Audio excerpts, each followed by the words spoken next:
I graduated in 1958 from the old original building. I watched the building. It's now heavily damaged. And in 1958, we didn't have room in the building we were in. So people went ahead and built a new building. trying to build other good buildings.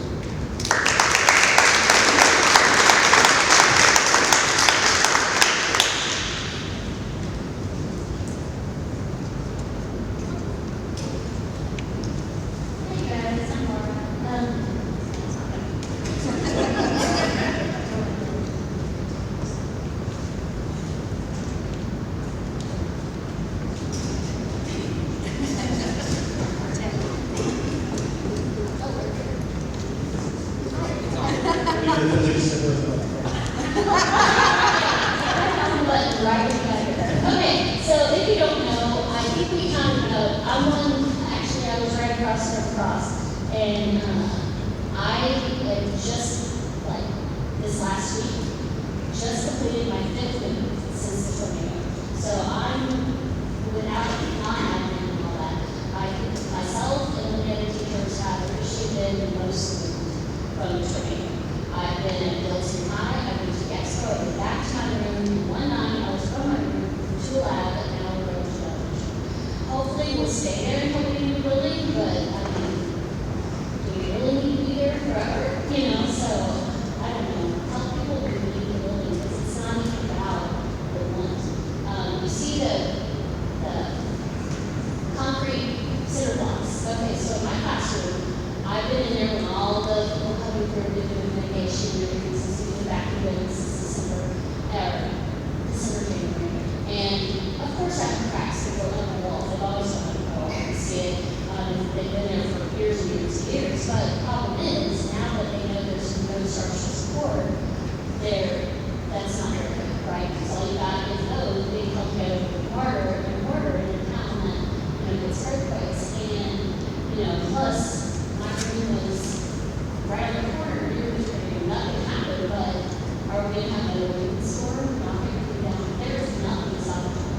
Like, nothing. You can't salvage any of it. If you go in there, you can see that years ago they put concrete to try to fill in where the walls come away, and it could be several inches away.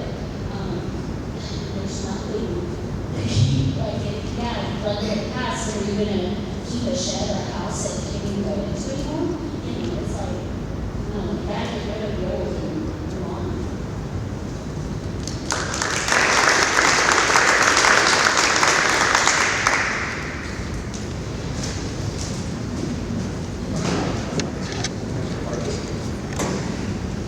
Hi everybody, my name is Matt Chandler. I'm a 2005 graduate of K.I.D.S. I was actually a former employee. I was a school resource officer for 5 years, thank you very much. And my office up in high school was the one that the wall was actually blown in.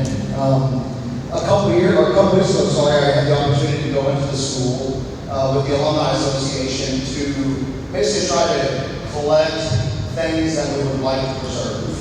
It was very bittersweet. Not bittersweet. It was a tough moment just to see the halls that I used to walk heavily devastated, just damaged. There is absolutely no way that we can rehab what's left. It's done. It's over. There's no way that we're going to be able to do that. So what does that look like for the future? Next year I'll have my 3rd kid in the district. I'll have a kindergartner. I'll have a 2nd grader. I'll have a 4th grader. And they have these beautiful buildings that they're currently attending school in. And then, of course, this beautiful building that they built a couple years ago. We need to do what's right for our big kids, okay? I understand it's a burden on everybody with the taxes and things, but it seems like that the school district, that the administrators, the board have been hard at work trying to come up with a plan that's more manageable for the residents of Perry County. With the FEMA, there's more information out there. With the insurance, there's more information out there. So whatever you guys can do to help spread the word. Obviously, we got the information. The school's going to put more information out, I'm sure. But we got to get this done for our kids. As a lifelong pirate, I bleed green. I love this school district. I love this community. I tell everybody all the time. I met my wife here. I proposed to her up on the Pirate Stadium, which is right up the hill. This district means a whole bunch to us, okay? And we got to get this done for our kids. So thank you very much. Appreciate it.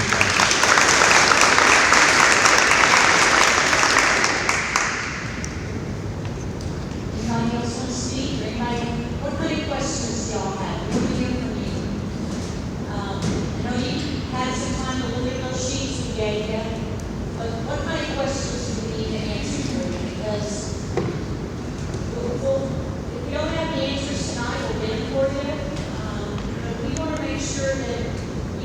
what you need to help us go out to the community and share the information with our community. We need everybody. Anybody have any questions?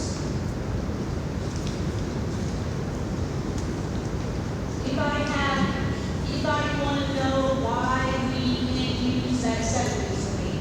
Colin is here, he can speak with that. About that, we had an engineer come in and look at those walls, gave us a report. We have that report. And then I know we had some conversation about currently where our science classes are in the high school, about keeping that section in the high school. And we voted, the board did not to keep that section for several reasons. We would have to unconnect the heating and cooling from that section because right now it's hooked on to the boiler mount, so we have to disconnect that, get another unit just to heat those and cool those science classrooms. Then build all around those while we're trying to teach our kids what happens if something goes wrong during construction and we tear a wall out or we cut fiber or it just doesn't make sense to have our kids in there when we're doing construction right now. So we decided as a board that we're going to take that section of the school down as well. Just because it makes sense to us. We can't keep the library section. So it didn't make any sense just to keep that small section and work around it and distract our kids some more while we were trying to get lessons. And I can say, man, as the people in the building that she's talking about, we were not hesitant at all. As soon as they told us that, we're moving again, we were like, oh, another move. But I don't know one of us that said, I'm not with you, because after us having to move again from the 70s for the last 2 weeks, I don't think any of at this point, we don't trust it at all, not at all. So I can tell you, if anybody asks about that, people actually in there, we were thrilled. So That's kind of why we decided on that part of the building as well. And we did get some additional FEMA funds for that as well, so that was another key factor in us making that decision. Any problem you want to talk a little bit about?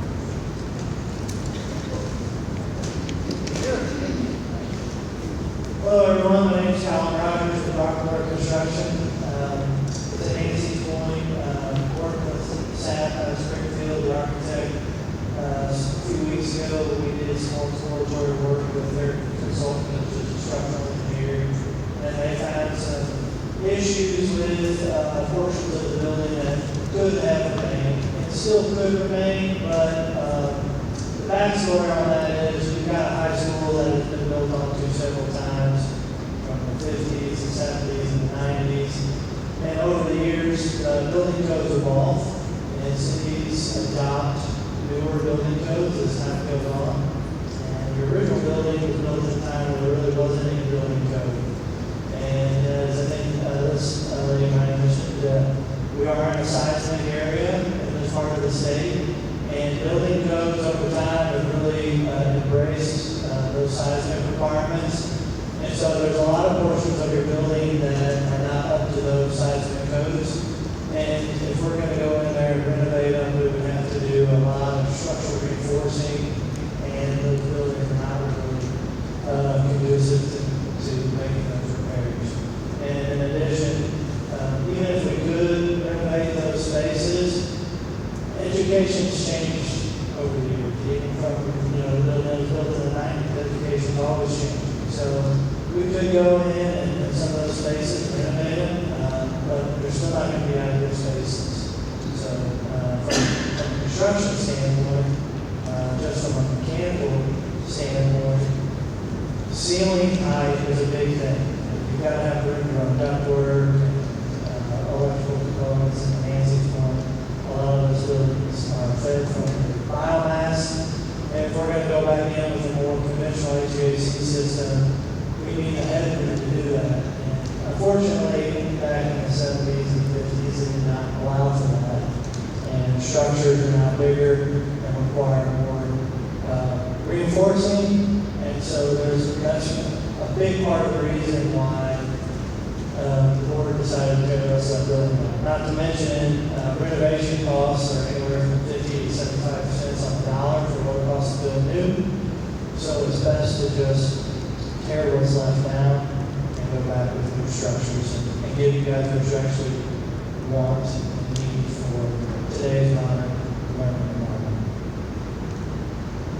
Yes, ma'am. So I've heard a lot of concern about local contractors being able to do the jobs.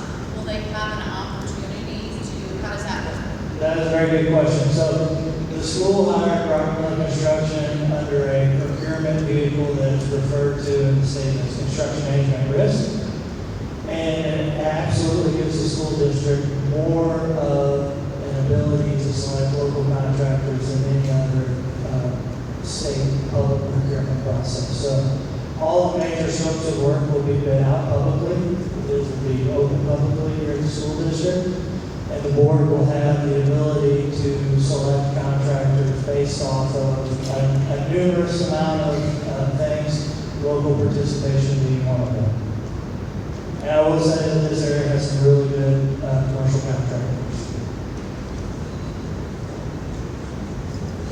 Any other questions? Yes, ma'am. Can you give us a rundown on the timeline of the complete project if it passes in August?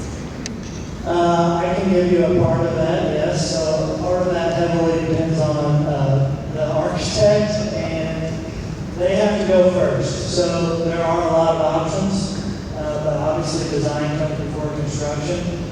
With this particular method of procurement, though, we do have the ability to do what's called fast tracking, where we can bid out earlier stages of the construction while other parts are still being designed. Kind of gives the school district the ability to get a head start on that. We are doing that with the demolition. That's a good example. We're going ahead and getting it torn down while we're still designing foundations and some of these other architectural and mechanical systems. But start to finish on a project like this, you're looking at 24, 30 months.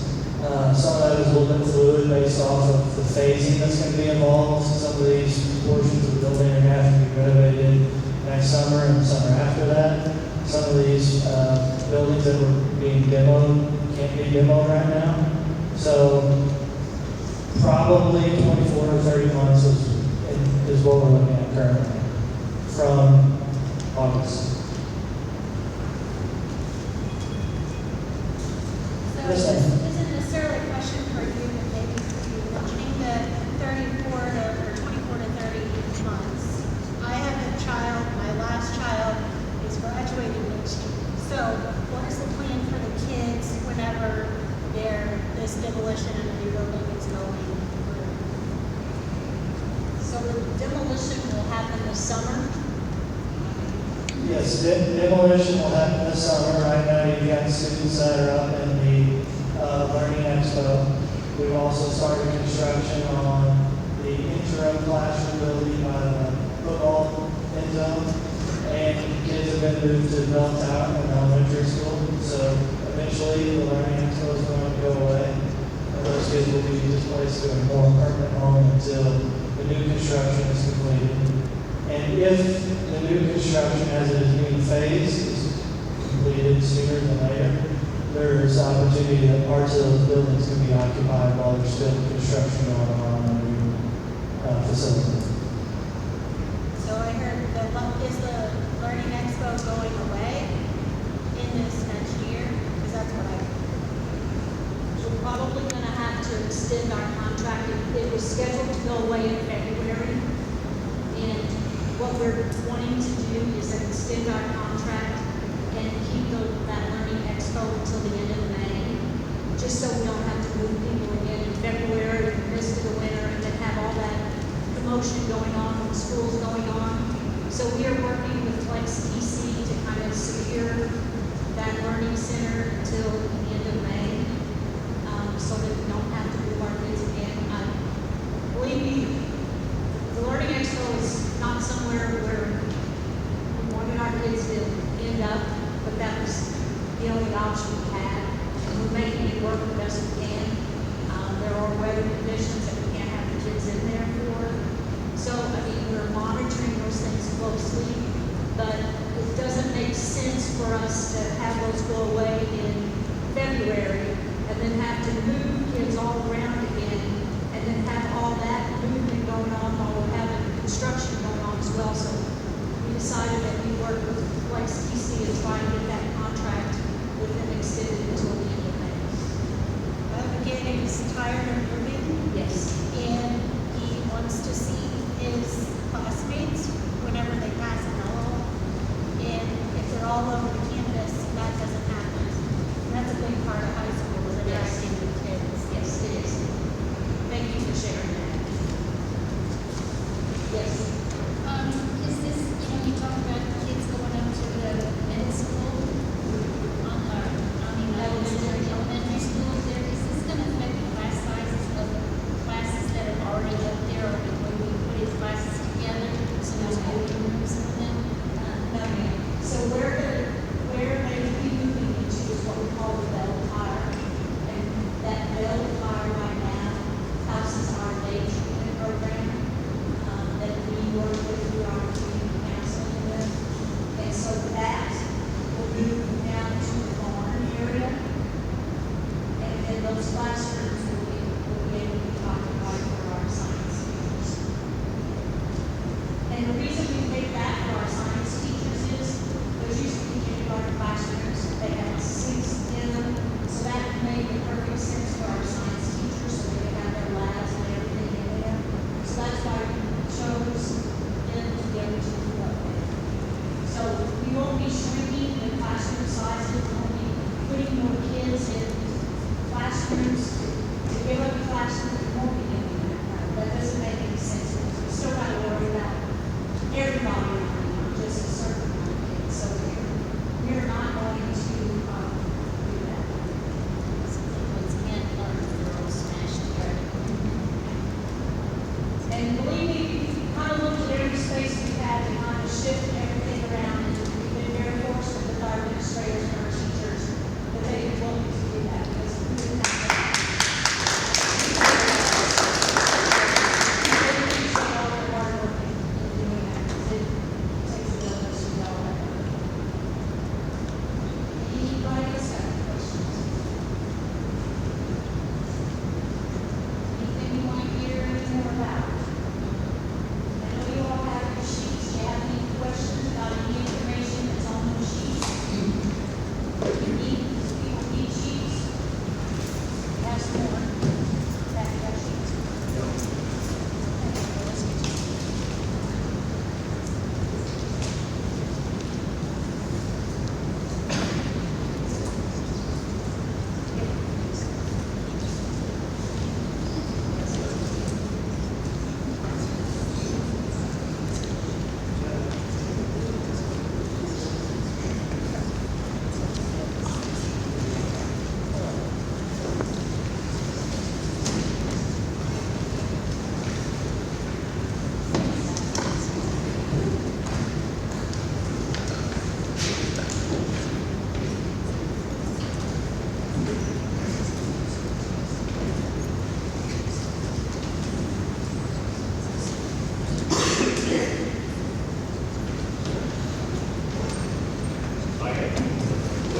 He's got a timeline, something.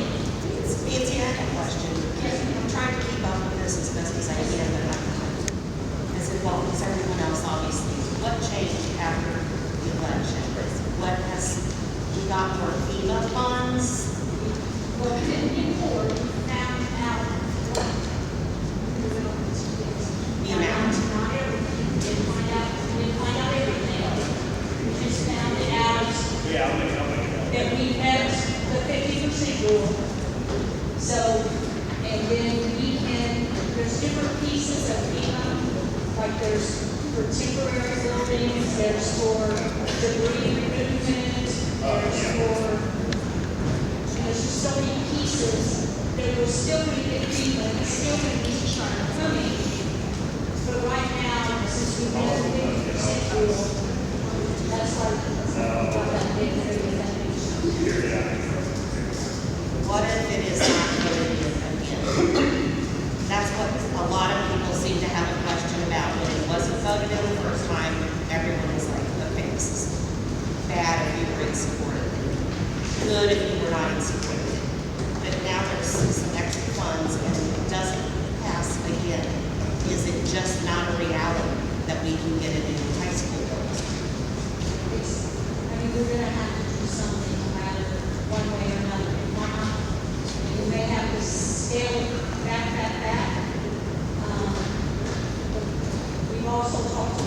banks without being able to take out loans.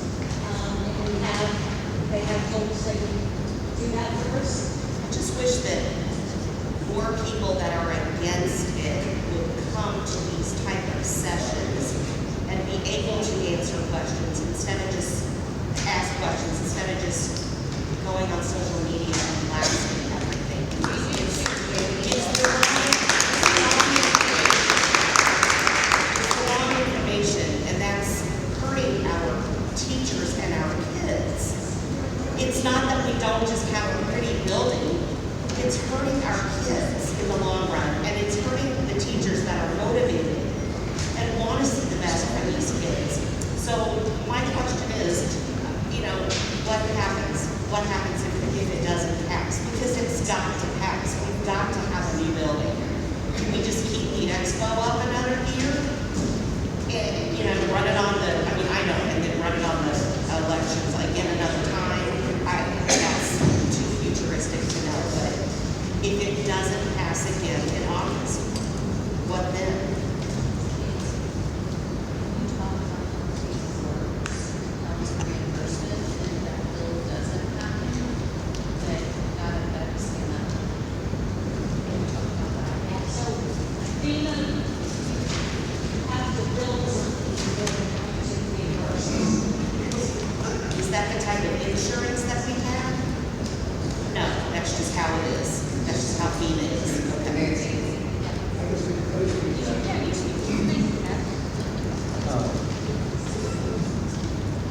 So good evening, probably everybody knows me, I'm Patrick Neighbor, and I didn't graduate, but I lived here all my life. I have a grandson who is going to be a junior, and he will never see through school. And his routine every day is very sad. Very sad. And April was a huge disappointment. But in April, we didn't have the kind of information that we have today. What we have today makes a big difference. I've been in, state rep for a time, as county commissioner. I'm in a role now as your county emergency management director. So I deal with SEMA, I deal with FEMA, I deal with members of Congress. And so when I took this job on June 2nd, I inherited an ice storm, catastrophic ice storm, and a tornado. And I didn't know much about the acronyms and all those things, but I saw what it did to our school. And so the FEMA thing, I think, different than the April election, the wind is at our back. Where I feel like the wind was, we had a headwind in April. Because we had so many unknowns, because FEMA was shut down the last year more than they were working. And right now, the way that it sits, and you asked the question about the funding, FEMA funding. So the high school was put in a totally separate category under the public assistance grant. So it's a category E, it's a quarterback. And that's why we got the exception on the project that it met the 50-50 threshold. And that now, FEMA has said, we will rebuild it. We will help you rebuild. But the first thing that's going to happen is the money has to be put up front. And that's what a lot of people don't understand. So you're going to leverage the insurance and other monies, and this money that is being asked for by the voters, to leverage that money to ensure we meet the matches with FEMA. And FEMA is a 75-25, so they're only going to pay 75% of the project. The school district still has to come up with 25%. Would that be covered with the private insurance? Well, 25%. The insurance probably works in the mix. I mean, all those numbers kind of work in the mix. But I can tell you, our member founder, Jason Smith, he's in on this. He helped make this happen. Senator Hawley's in on this. Our state emergency management agency, they are very committed. There's two people in particular in Jeff City with the state emergency management. They're work very, very close to the school district. This thing is going to be a step at a time. I mean, we're going to deal with scopes of work. We're going to have approval of every scope of work. We can't build something that wasn't there, but it has to be modern. It has to meet the state codes, and there's other factors that FEMA's going to make sure every step of the way. So there's nothing about this going to be fast. Nothing about it's going to be sure. But we are in a good place right now, and I really want to commend, I spent a lot of time with Dr. Jones over the past year, and the administration, board members, and the passion that we have here in this district to get this done and the resolve is pretty incredible. But it's going to take all of us in this community, and I think we're in a good place.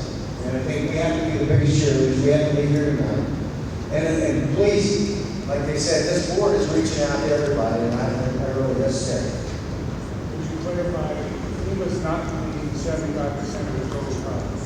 No. We was only paying for 75% of what they authorized in the rebuild and construction of the high school, in that category alone. So everything else is still subject to the scrutiny of FEMA and the rules and the regulations, which are insurmountable at times. Because it's going to take a whole team in the background, and it's going to start out with the architects and the engineers. And those plans, everything has to be approved on the federal level. And that will be what they call PDMG, a project development manager, with FEMA working closely with the district, and we have a pretty good one. So there's a lot of layers to this cake. But let me tell you, the wind is behind us, because this is what we needed to bring that ask down at the ballot box significantly. But we still have to leverage that money. We have to have that money. And I think it's right when you say, without asking us where are we at, we're at a standstill, because we have to complete those projects, and that money has to be leveraged in order to meet the commitment to FEMA, because FEMA will reimburse us. It has to be paid for. You have to spend it first. We have to spend it. You have to spend the money. We have to spend it, and the projects have to be approved, and we have to spend the money, and we need that money in the bank account so we can keep moving and then get the reimbursement from FEMA. Well, this is just a question I have with not knowing anything about builders or whatever. Aren't they understanding and accepting of the fact that they're not going to get their money right away until the project's No, completed? the builders will get the money. I mean, not necessarily, I don't think the builders want to have the architects when they get you involved without getting a little bit of, getting a paycheck. But so, that's what I'm saying. We will have to build the project. Once the project is approved, and when I say project, every step of the way, we have to get approvals for everything that's done. But once those are approved and submitted, and we'll get reimbursement on them, but we have to pay it out of pocket first.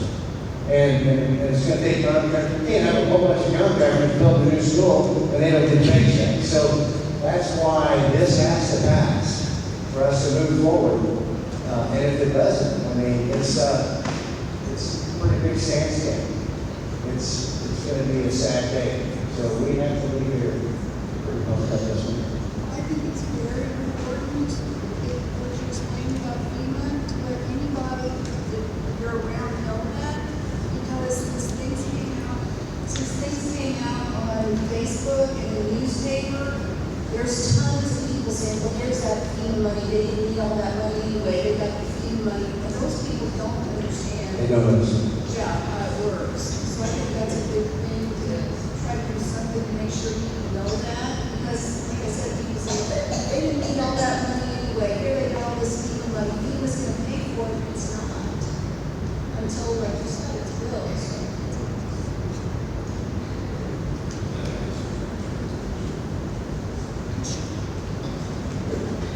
Anybody else anything on that? I think this is a critical part of what we're doing. And it's the biggest difference, because back in April, we couldn't even talk to people.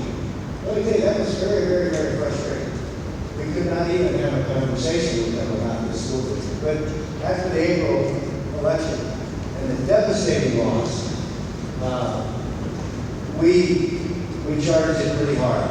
And I'm going to tell you, our Congressman, Jason Smith, and his staff, and Senator Hawley have done a remarkable job on our behalf. Let me tell you, they have advocated incredibly. So we're in a good place.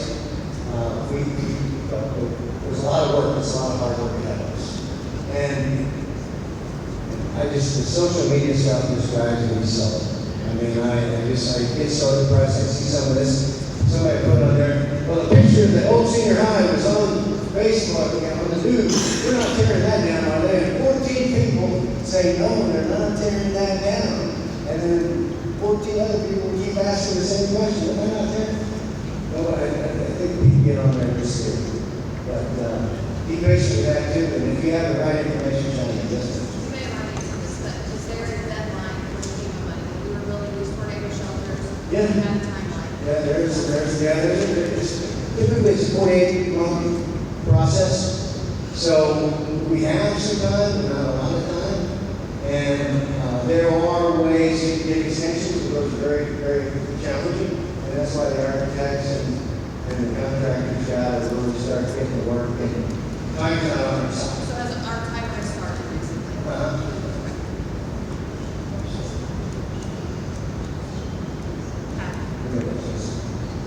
The promise you started in April, that was for 40 cents on 100, right?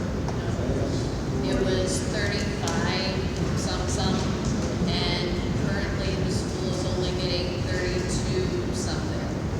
So, Yeah, I'm not that guy. I'm not even good on those particulars, but I can tell you it's significantly reduced from what it was in April. That's what I was thinking. I thought that was 41. It was 41 cents. 41. Yeah, 41 now, 22. 10, yes. 18 cents less. See, I knew somebody that shoot me easy. 18 cents less this time. I have my tax receipt from last year. I think we need to impress on people. Most of these people, it's not going to cost them 1 cup of coffee a week. It's very good. It's very good.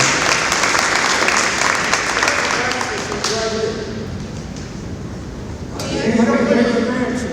It's an old house. Here's what I know in my public life. There's 3 things in a community that make a community exceptionally great. In order for a community to thrive, you need 3 things. It's kind of, I always call it the 3-legged stool. You need good law enforcement, you need good healthcare hospital, and you need good schools. That's what makes a community great. And we have to do something. We are at a point now that we have no choice. It has to happen. And we've got to get out of the way. So as far as on the tax, our committee did call and get the average assessed value of a home in Perry County, and it was only like 150,000, give or take. You figure that up, and you add the tax to it, and we strongly advise you to call the assessor's office. They are willing, ready to run your tax assessed values for you and tell you what it's gonna be. $120,000 assessed value. Was that assessed, Liz? 121 assessed market value, but I'll say appraisal. Oh, yes. Market value, which is not the amount of money that you're paying taxes on, raised taxes $50 for the year. Just to give you an idea of how little this can cost and how affordable it can be. Yeah, I think it's reasonable. I think this, and Sonny, I mean, you're right. It's Well, drive into some place and pay $5 for a cup of coffee. more than that, that's what it's So it seems like a pretty remarkably friendly room. Is there any, and you don't have to, but is there anybody here that is maybe questioning On the this? fence. Or On the fence. critical on the fence? So, I mean, there's a lot of cheerleaders here, so we got a lot of good cheerleaders here tonight. What she just said, that needs to be put on the front page of the paper, because people don't understand that. They saw that big money at the last election, and they think it's still gonna be some kind of papers now. That needs to be explained. to people. And it's on the paper. So all, I mean, on the, yeah, so all the front of the yeah. newspaper, on the front of the newspaper, because the old people are going to be reading that newspaper. And they're gonna be your hardest to get to come across the board. I didn't mean to steal your I point. guess on the paper, the thing that you guys 18 cents off of what it was last time, it's 22 cents now, you have that big trend here, right, you're ready from across the room.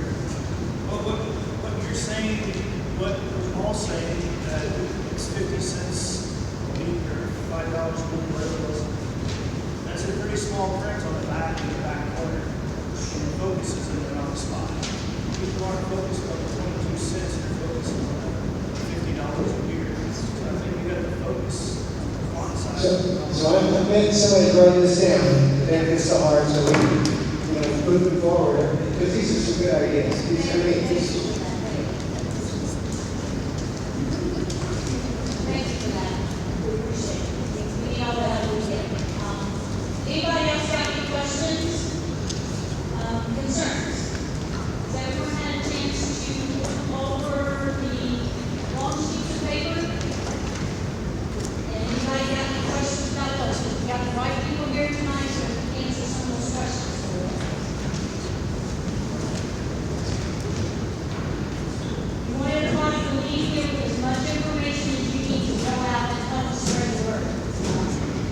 And at any time you think of anything else you need, please reach out to the school, or reach out to one of the board members, or reach out to our Prop K.I.D.S committee, and we'll get answers for you about anything that you need answers about. We all have to do this together, guys. It's all about our kids, about our community. We all have to do it together. Besides those places, they can go to the school website and try to remind people that are technology driven, that's where they need to go. Yes. Within this plan, do you have a PR to say, circumvent the negative items within social media? Is there something within the PR plans to help out with that? Because last time, those things drove so many voters there. Oh, it's gonna cost me $3,000 to be able to pay my taxes, but no, it's not gonna cost me. Our game plan is to keep repeating the facts. Last time we ran a campaign on facts, anything that we posted about, we will verify because we did our own research. We are working very closely with the board and the admin this time. We're all on the same page. There are going to be questions and answers out there, and facts, whatever you want to call them. And we are going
be able to do that. That's what we want to do.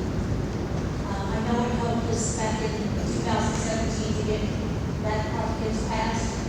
And so we really want to be able to do that, but we just didn't have the funds to be able to do that.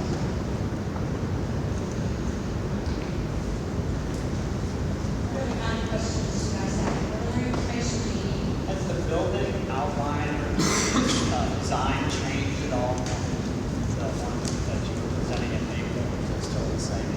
It's changed, probably, I'm not sure how many times, but it's changed many times. What are some of the major changes? Yeah, we continue to develop and have more plan. What I do want to say is that from a classroom perspective, this building is bigger than the existing high school. But you have classes over in other buildings, art is in another building, special ed is in another building. And all the kids have to traverse across that building to the high school. So we are incorporating all of those into the design. So if you see a little bit higher number than what you're used to building is, that's the reason why. But from the last time to this time, we have continued all the dialogue with the staff, teachers, instructional people, and we've been able to start to work these spaces, program spaces, compacted. Okay, so early in design, there's a lot of things that she's kind of industry standards for their assumptions. This is practically a lot of assumptions. So over those last few months, we've been able to really compact that design and get some square footage out of it. Right now, we're about 145. Before at that time, when we were back in the April timeline, we were probably around 160 square foot. So we have been able to kind of get the right size on, get the gym down a little bit, all the purpose space down a little bit, some of that connective areas between the different parts of the building. We were at that point keeping 1970 clean. We were also looking at some of the other areas. What that does is that increases efficiency. Because now, where those buildings interact with where the new building is, it's just odd. So by getting the 1970 clean, unfortunately, that building is not salvageable. So putting that now in the new side of the column, we can be more efficient with the way that things come together and cut some of that extra space out of the time that things together. And we're going to continue to do this. The Prop Miller, like within the school, we're taking an approach, getting the construction side of it alongside the architecture and engineering side of it. We would have meetings multiple times a week for various projects. And so, and with the owner, it's a 3-day school, that's perfect. And every time we get together, we try to find another way to get customer square footage out of this. Eventually, once this starts turning into what we say construction documents, we're talking about the actual material that goes on that floor, materials in that wall, the type of roof system it is. We're going to be back and forth quite a bit to make sure that we're getting good maintenance, low maintenance, long-term durability, but we're not paying premium for something that's in specification on the details. We're flexible sometimes. We're going to continue to work towards the dollar that's been allocated for the project. So, and I'll tell you, it's exciting, but we're going to get it in there. We're going to have the high school, that's the 21st century modern environment. It's a tool. It's a tool for the education, teach kids. So it's nothing more than that.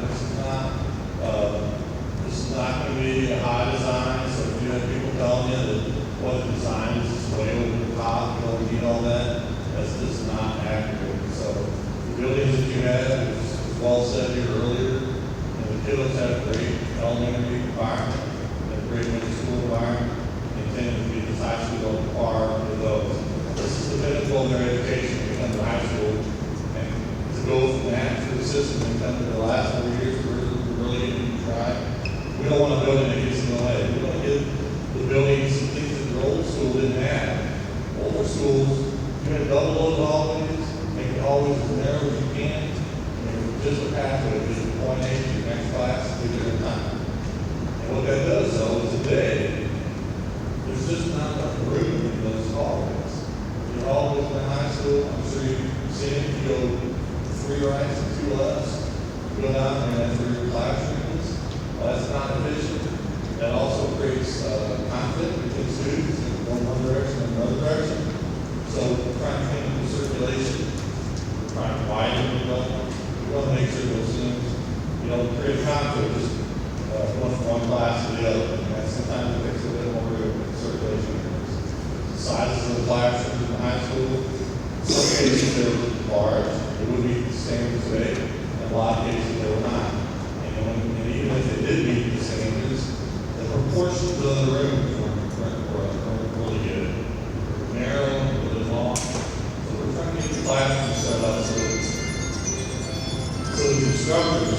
pad space, be very flexible, not just for 2028, 2029, but 2040, 2050.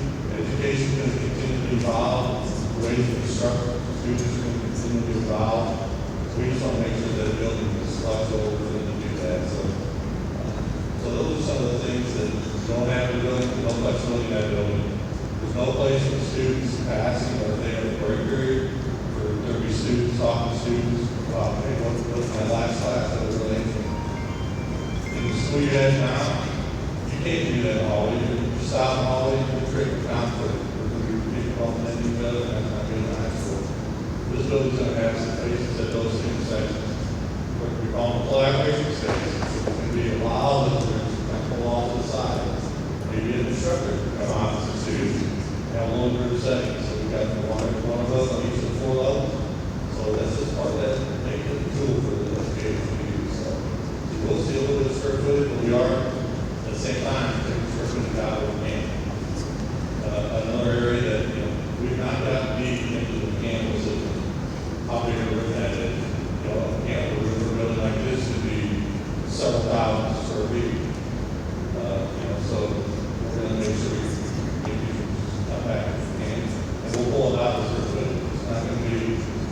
We got this building room for said it's not going to change anything. That's not how it works. Find an opportunity to shrink the space. Now have an impact on the walls, the layout.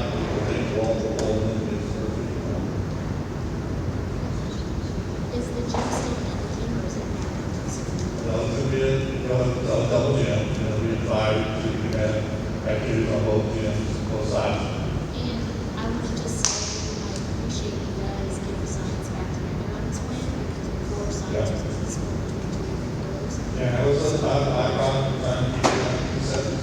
That was one of the things. Not enough room on the level, keep all the science together, keep all the math together, keep all the trust. So that's going to be Keep a cohesive department. yeah, absolutely. There's been talk about the new design being over the top and like way bigger than the old school. Would you say the square footage from the new design to what we have now is going to be similar when it's all come together? Well, it will be larger, but I want you to just take the number of square feet you have in high school is about 120,000 square feet. What it was. We'll start pulling in science, special ed, we bring art over here. We are introducing that multi-purpose space, which is really going to be used by a lot of different coursework. It's going to be heavily supportive of all the kind of fine arts pieces. Choir, chorus, band, drama, dance, cheer, all of those things can happen in that space. Plus, it'll also be a great meeting space for staff meetings, development, a lot of things. That is an extra space that's added on there. So that's what we're saying. Is when you start taking a few things that we know we want to put into it, we widen the hallways, get a little bit of collaboration. We are pretty much 1-for-1 for the classrooms. We're not going from 5 of these high-tech classrooms and saying, well, I'll keep those 7 because you might grow into that. We're not doing that. We don't have the ability to do that with this project. It's my understanding that in the past, for like performances at the Park Center, for like plays and musicals, the schools had to pay for that. Do we know how much money we're going to save having our own stage or our own Park Center? I don't know the numbers, I can address that. I'm going to tell you right now, that room will be one of the heaviest used rooms we've got on this campus. Because you will find a way to use it. Right now, you're probably being somewhat limited because that people, if you do pay a fee, you're working on somebody else's schedule on top of that. And it's just not efficient. Band, choir, theater, whatever, to try to put on production across town. So the use of that room will grow exponentially here on campus. I think it's very important to share that it's important to the board that that space be a shared community space. It will not just be a school space. Obviously, during the school hours, our students will be the priority, but this space will be something utilized by a lot of groups in our community. We want to figure out a way to manage that. think that's been a priority, that's been a topic. We want to figure out how to utilize this, because there's not another space like this in town. We love the Park Center, we're grateful for that beautiful space. We will still use it for different events. This is something different, something for the other schools, organizations, and groups to use and share. And I believe the board is very passionate about making that happen. And we want our district to be able to hold some of those choir contests and some of those band things. Right now, we send our kids off. We want them to be on our own. And we want them to be able to perform here. And we want to have something very special for other schools to see. Hey, that's what we need. We're interested in Perryville. So that, when you think about it, guys, the fine arts in our band, I mean, you have our academics, we have our sports, we have our career center, we have our band and our choir kids. It takes all of that to graduate well, first kids go out in our community.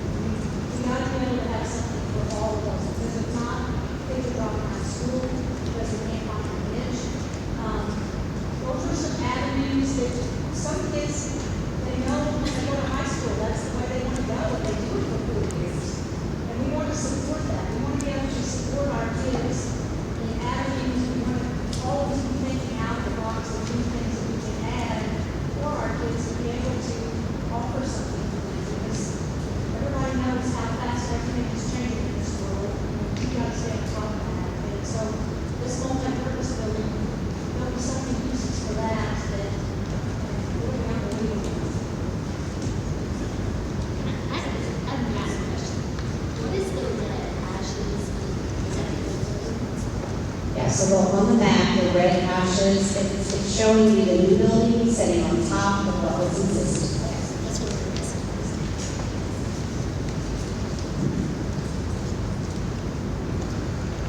What other questions y'all need answered?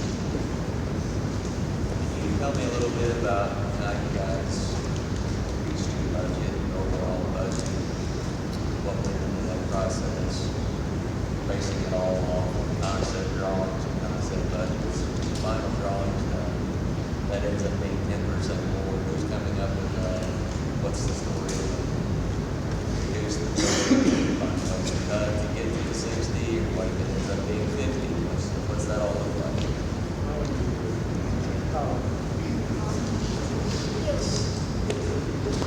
Can you repeat the question, because I don't think everybody. Okay, it's a great question. So I believe the question was, where did this school come up with the budget?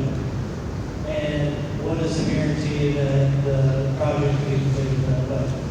Is that correct? If it can't, whatever. And if it can, what happens then?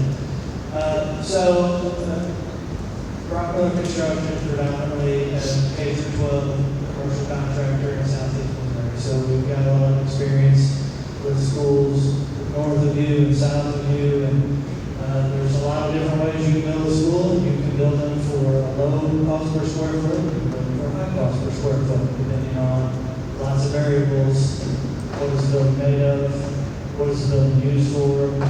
I give the example, a classroom per square foot is cheap compared to a performing arts center per square foot. A storm shelter per square foot is expensive compared to a pre-engineered building per square foot. So we've looked at, with the school district, we've gathered a lot of comps from previous and current schools that we're currently building in this area, and use that to compile some data on what we think the budget should be. And in addition, we have done a conceptual budget based off the conceptual drawings that were available to us past April bond issue, and did some checks. Are those numbers in line with each other? It turns out they were. So that's how we came up with our budget. Is it going to be tight? Yes. Could you spend more? Yes. Could it come in less? Yes, it could. To answer your question, what makes us so sure that we don't get to the end and say, we missed our mark by 10%? This process will have several rounds of budgeting involved from local contractors, and we will develop strategies such as incorporating alternates into the project, It gives the schools some flexibility to control costs.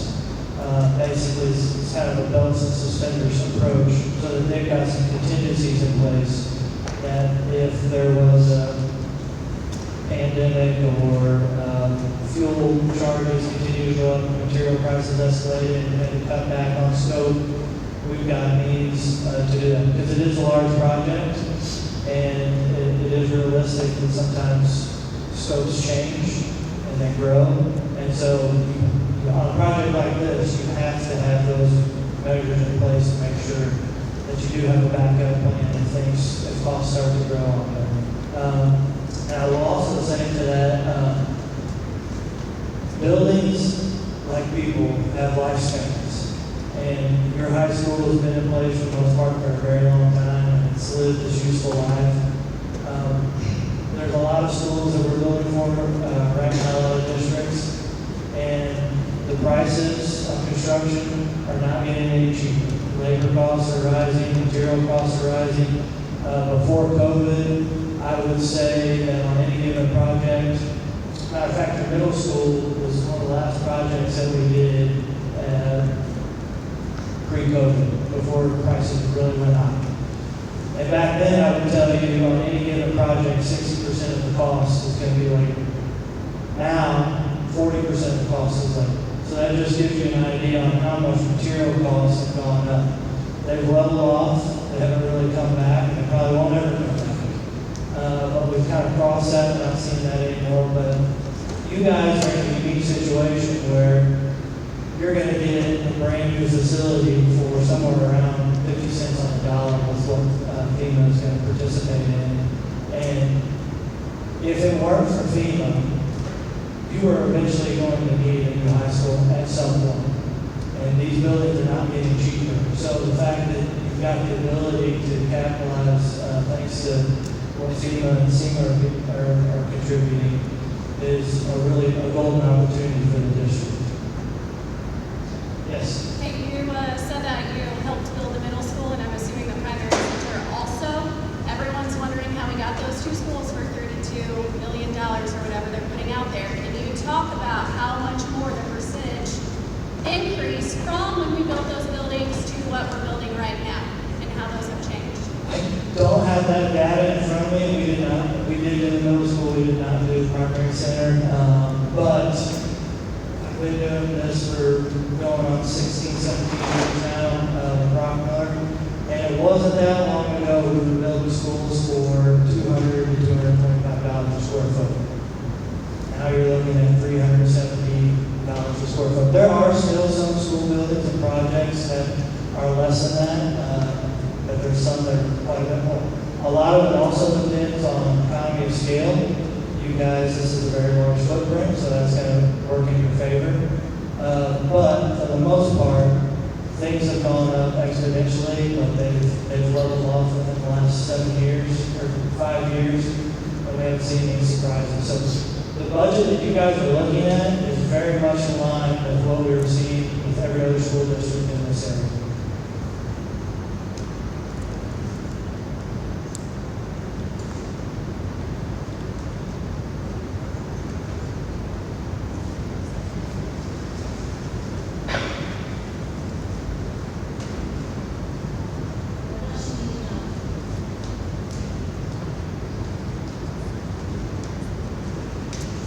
Can the board talk to the fact that in 2017, what some of them are saying is 35 million to build 3 schools, that it only built 2 schools, and that the school actually puts some of their own funds into that project, that it actually costs more than 35?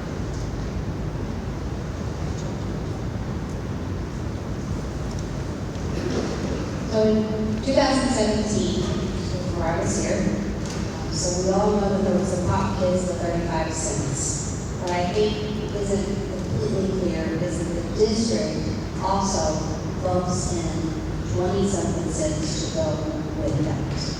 So it actually is more, but the district made a commitment to putting their own district money towards that to get those 2 new buildings and that renovation. And with this prop, the district is still going to do the same. So the district also will continue committing to take a portion of their operating money to go with this as well, to keep it down. So in you all giving that extra 20 cents to what the taxpayers give, that takes away from, you called it your operating fund. So what does the operating fund cover? What does that, by putting that 20 cents in, what does that take away from the district? So the operating fund typically in the school district budget covers everything except for capital expenditures, large, big, significant purchases, and the payments, principal and interest on these lease purchases. So that is over in a separate fund. Operating is everything it takes to operate.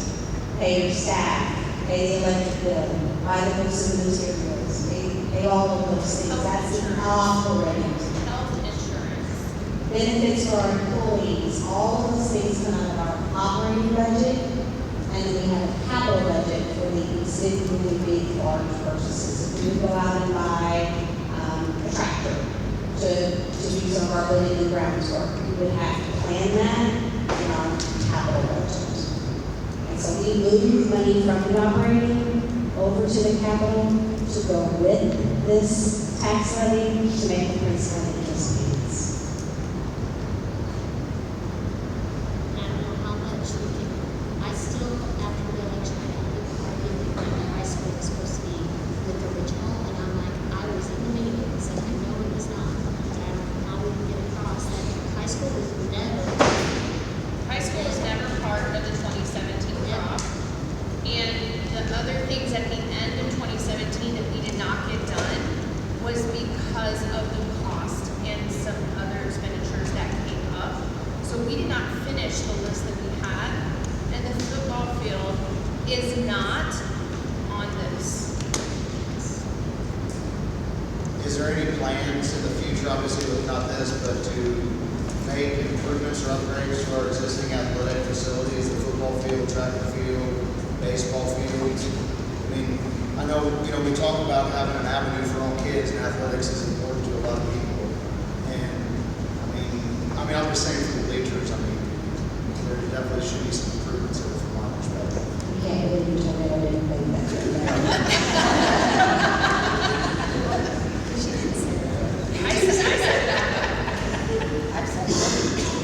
So those types of projects are the things that would be capital expenditure projects. The board would plan and plan that out of a long range facilities plan. That would come through the allotment of the budget for capital projects.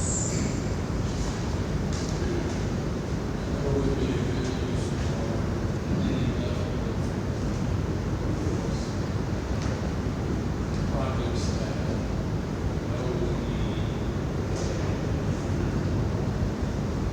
So there could be some leeway at some point in the future. You said with the FEMA funds. That would be one option. So one of the options, I think you're saying, is that we could potentially use some of the FEMA funds if it comes in more than what we originally expected. And so some of the things that we're learning about FEMA is there's a lot of different pots. And so there are opportunities under mitigation. So if we pursue building something better, stronger, safer, that's a whole other pot of a FEMA reimbursement that we can apply for. Like another grant type program under mitigation. So that could generate some of what Mr. Watkins explained.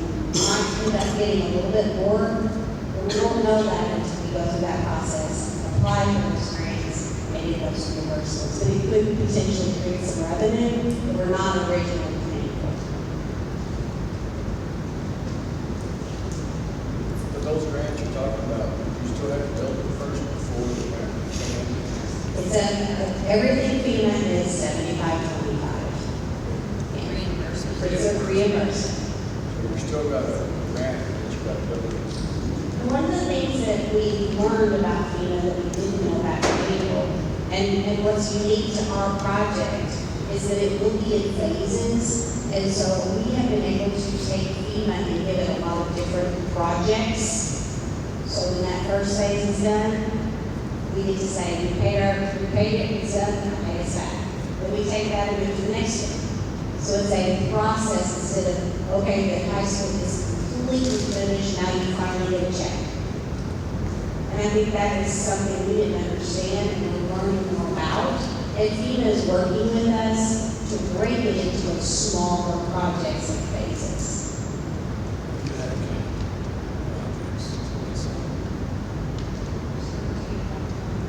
There's, yeah, it's, I think, did we get 30 at one point?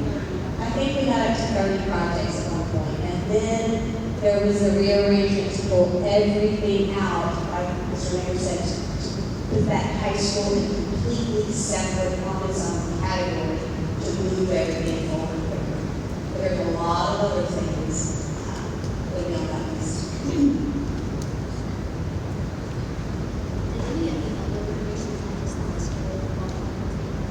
Yes. So we submitted everything we can. Why would you not? FEMA, we remind ourselves, FEMA, that's our tax money too. We pay that. That's the reason on the project. Yes. That's why there's 30-something projects, because that's tax money we pay, and we want to bring that back to Perry County. So anything we possibly could get reimbursed. So are you talking about like? The baseball Okay, field. but the damages to the other buildings, that's what I was gonna ask you. The baseball field dugouts. Yeah. So you can apply for reimbursement for those, the roof to the elementary school and those things, right? Elementary lost all the HVACs and sucked all the HVACs off. Turn that in. We just got the check from FEMA for Jerry Hall. Just got that check from. It was a day celebration to get that first check deposited in the bank, guys. It was huge. It was a long process. So all the projects that you're discussing, how did those get paid for? Where did those funds come from to pay for that? Insurance. I'm guessing insurance and the school had to pitch in some? Insurance only is going to pay you to put back what you had the day before the tornado.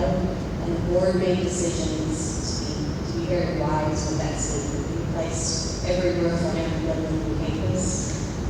There was a lot of improvements.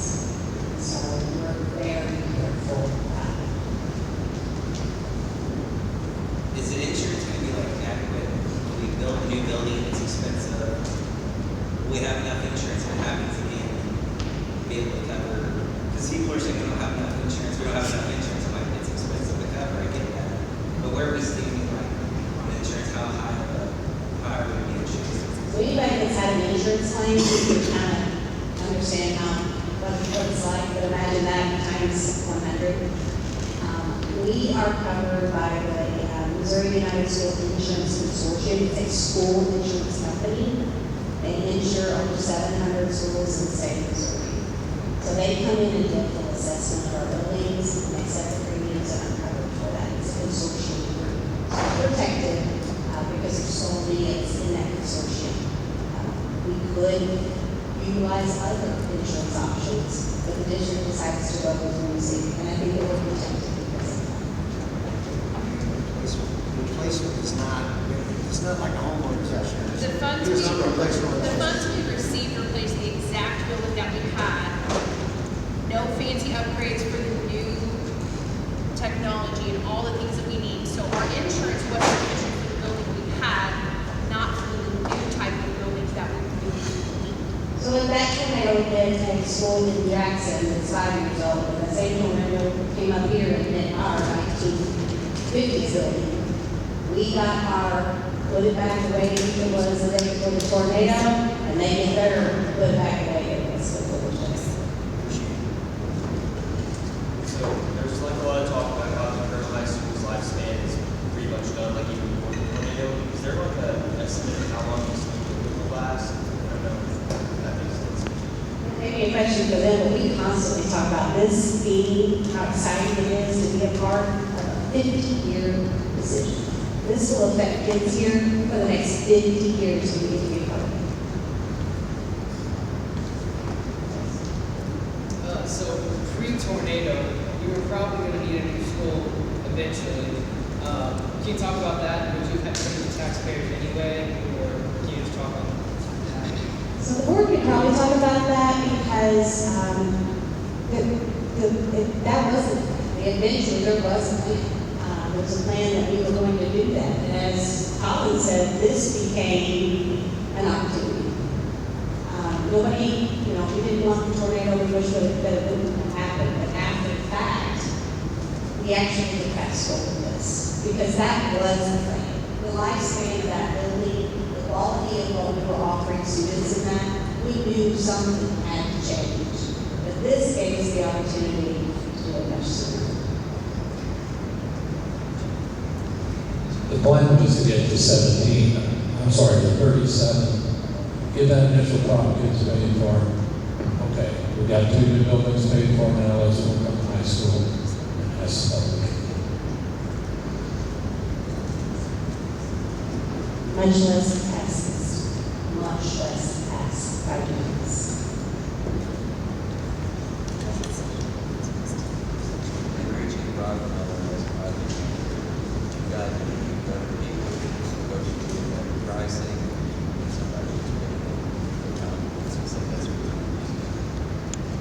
That was also a complete bid process that the board went through. They can talk to you about that. It's an interview process, bidding, scoring, and all of that was open during their open session board meetings. Dr. Jones, can you repeat this question?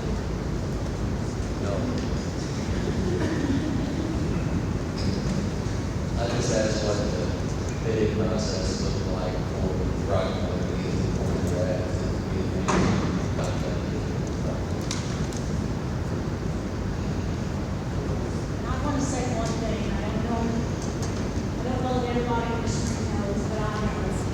And I just want to thank Rock Miller from the bottom of my heart because they showed up the day after the tornado. They have been here ever since, keeping things shored up, protecting things that need to be protected, and we didn't fall, they showed up. So, thank you, bottom of my heart.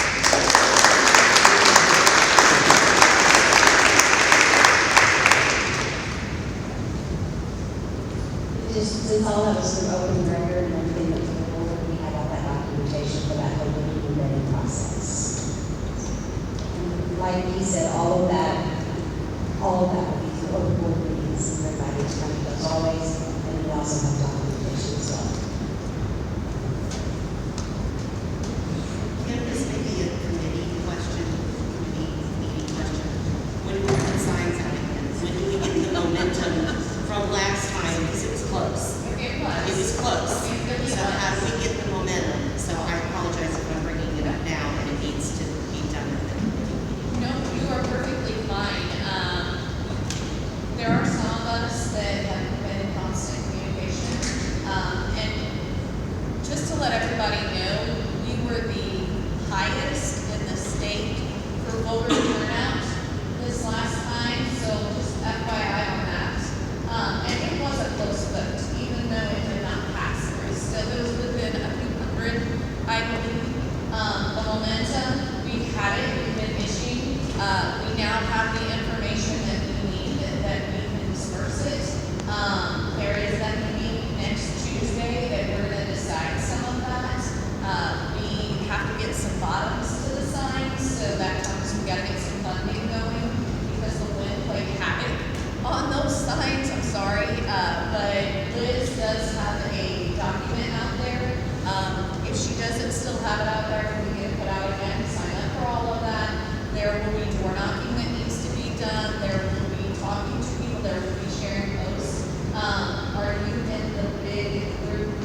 just the school, it is the community. Because anybody who knows, as Pat referred to, there's a three-legged stool, and one of those legs is the public school that makes our community grow.